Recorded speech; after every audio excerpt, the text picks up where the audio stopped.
तो इन हालात में ये रास्ता तो कोई ना कोई निकलेगा, मगर वो पाकिस्तानी कौम के लिए और मुश्किलात पैदा करके जाएगा।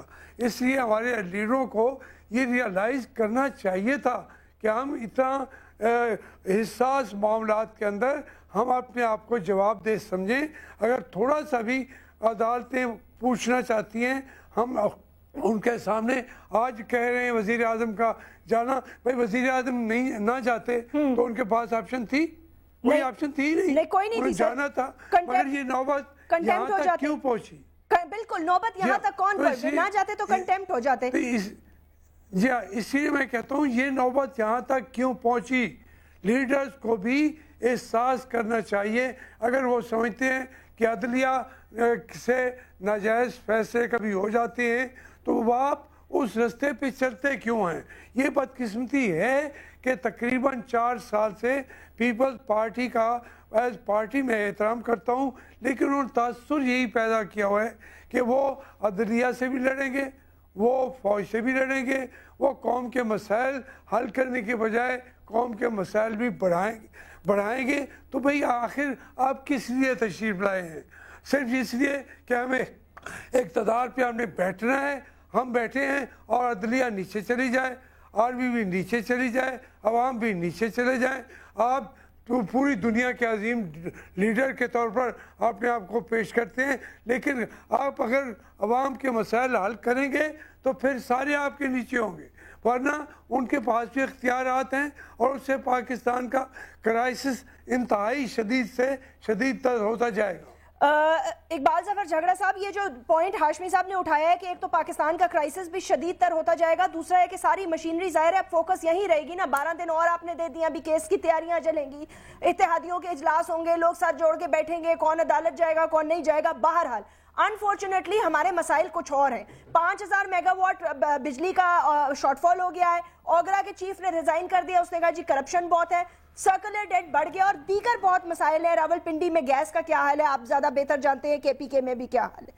अर्ली इलेक्शंस में अगर हम जाएंगे तो कैसे जाएंगे? जो हाशमी साहब ने बात की वो दुरुस्त है, सदर मुमलिकत तो यही होंगे और इन्हीं के अंडर इलेक्शंस होंगे।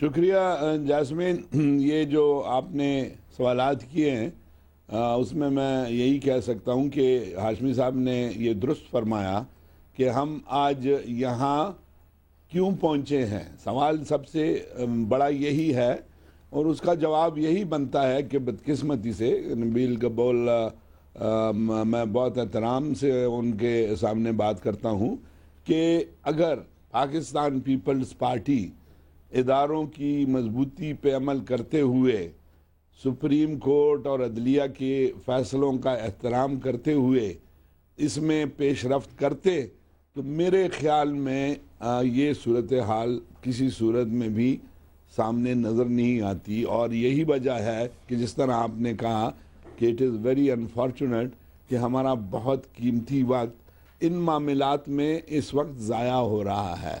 लेकिन हम ये भी नहीं करेंगे कि इस किस्म के मामलात जो हैं ये बिल्कुल ही सामने नहीं आते, बाज़ औक़ात आ जाते हैं। और ये जब बाज़ लोग कहते हैं जी कि हुकूमत पर चूँकि बहुत प्रेशर्स आ गए हैं इसलिए वो डिलीवर नहीं कर सक रही, इससे मैं बिल्कुल इत्तेफाक नहीं करता।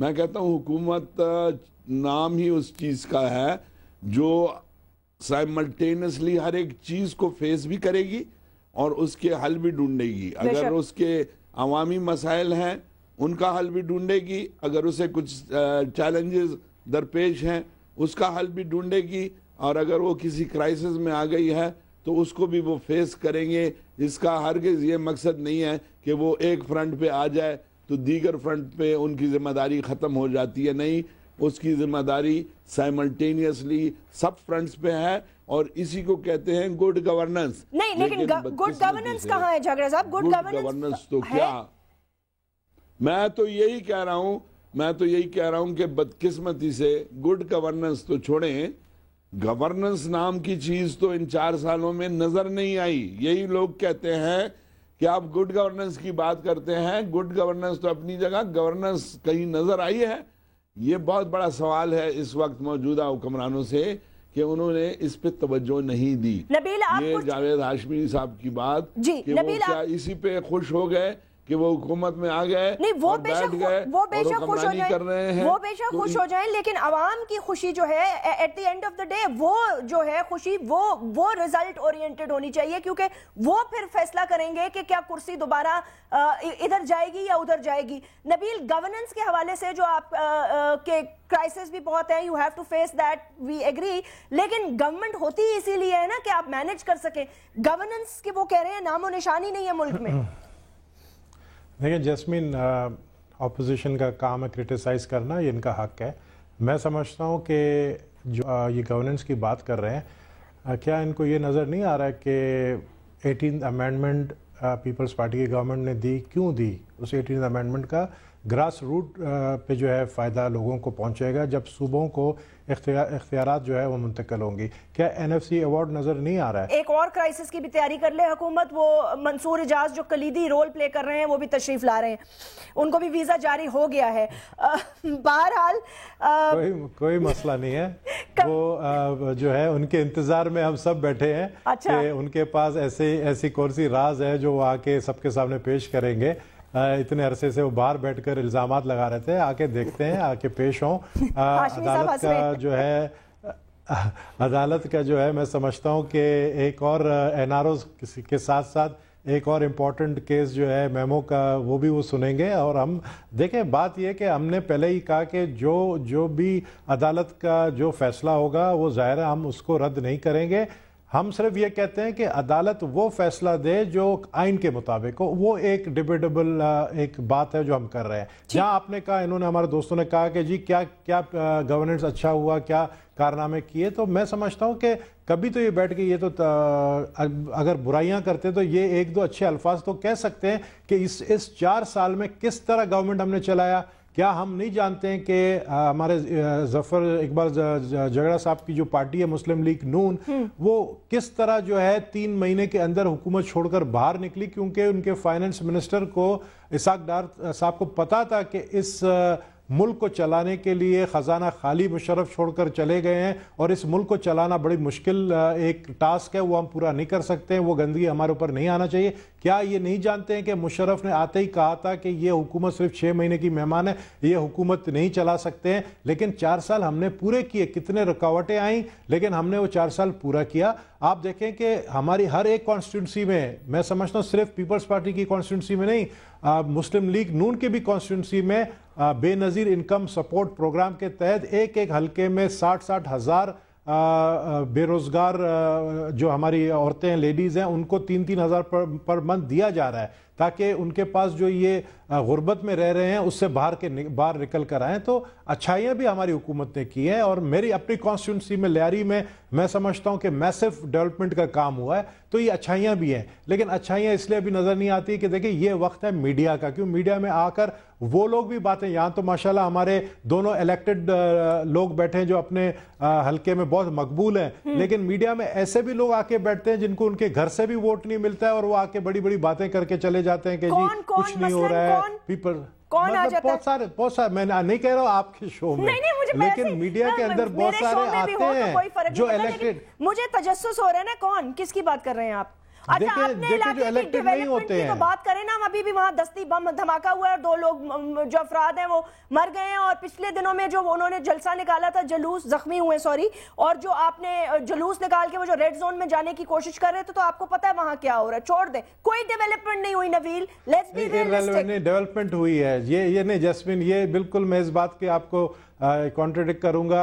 2.5 अरब का पैकेज लियारी के लिए प्राइम मिनिस्टर ने और प्रेसिडेंट ने दिया है। बेनजीर यूनिवर्सिटी आपको नजर नहीं है जब आप लियारी गई, मेडिकल यूनिवर्सिटी आपको नजर नहीं है। ये बड़ी ये मैं समझता हूं कि ये नजर आने वाली चीजें हैं। लियारी के अंदर जितने भी रोड्स हैं वो सारे तामीर किए गए। ये आप अगेन एरिया की सियासत पे हम नहीं आना चाहते, हम नेशनल सियासत का पे बात करना चाहते हैं, लेकिन आपने जब लियारी का नाम लिया तो मैं आपको एक मिसाल दे रहा हूं। ठीक है, ओके। झगड़ा साहब, आप एग्री करेंगे? मैं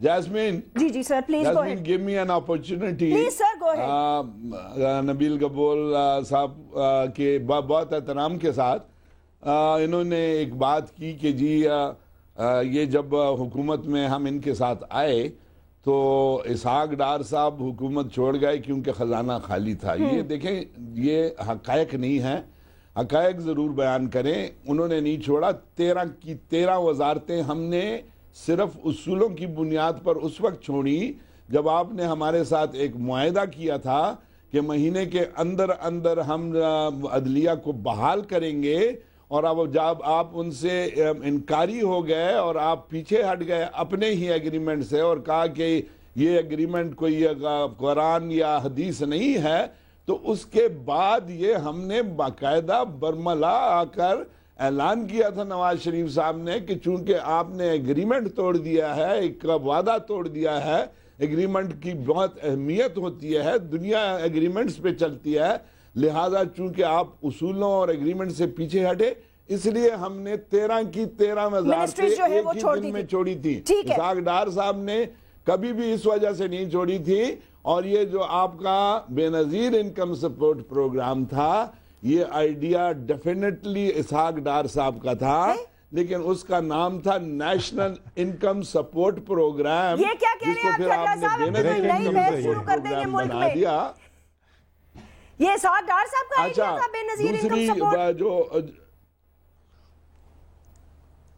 नेशनल इनकम सपोर्ट प्रोग्राम के नाम से उन्होंने ये डाला था बजट में। अच्छा, नहीं, कोई बात नहीं, क्रेडिट के लिए ऑनेस्टली बात नहीं कर रहा, जो हकीकत है उसको बयान कर रहा हूं, और इसको न किसी के नाम से नहीं, बल्कि हम चाहते थे कि नेशनल इनकम सपोर्ट प्रोग्राम से उससे आए। नहीं, मैं एक बात बताऊं, और नबील कपूर साहब ने कहा कि ये 4 साल इन्होंने पूरे किए, तो ये 4 साल पूरे करने में नून का बहुत अहम किरदार है। बेशक हम तो यही कह रहे हैं। जैस्मीन, मानने वाली बात है, वैसे ये जैस्मीन मानने वाली बात है कि ये फ्रेंडली ऑपोजिशन का जो इनके ऊपर तोहमत लगाया जाता है वो सही है, वो खुद ही मान लिया उन्होंने। सर हाशमी साहब, मुझे खाली इतना बता दें कि ये इसका ड्रॉप सीन क्या होगा, क्या आप अर्ली इलेक्शंस देख रहे हैं या नहीं, ये बता दें मुझे इस साल। जी बिल्कुल मैं समझता हूँ कि ये अर्ली इलेक्शन अनाउंस खुद करने पड़ेंगे इनको, वही इनके फायदे में है, वरना ये और घसीट कर आगे गए तो फिर इनके अपने लिए मुश्किलात ज़्यादा होगी। कौम तो पहले ही मुश्किलात में है।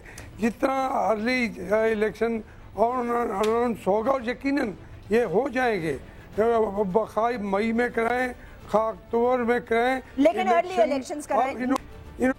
जावेद हाशमी साहब, इकबाल जफर झगवाड़ी साहब और नबील कपूर साहब, बहुत बहुत शुक्रिया। नाज़रीन, अपना ख्याल रखिएगा, मुझे इजाज़त दीजिए। Write to me on Facebook. अल्लाह हाफिज़।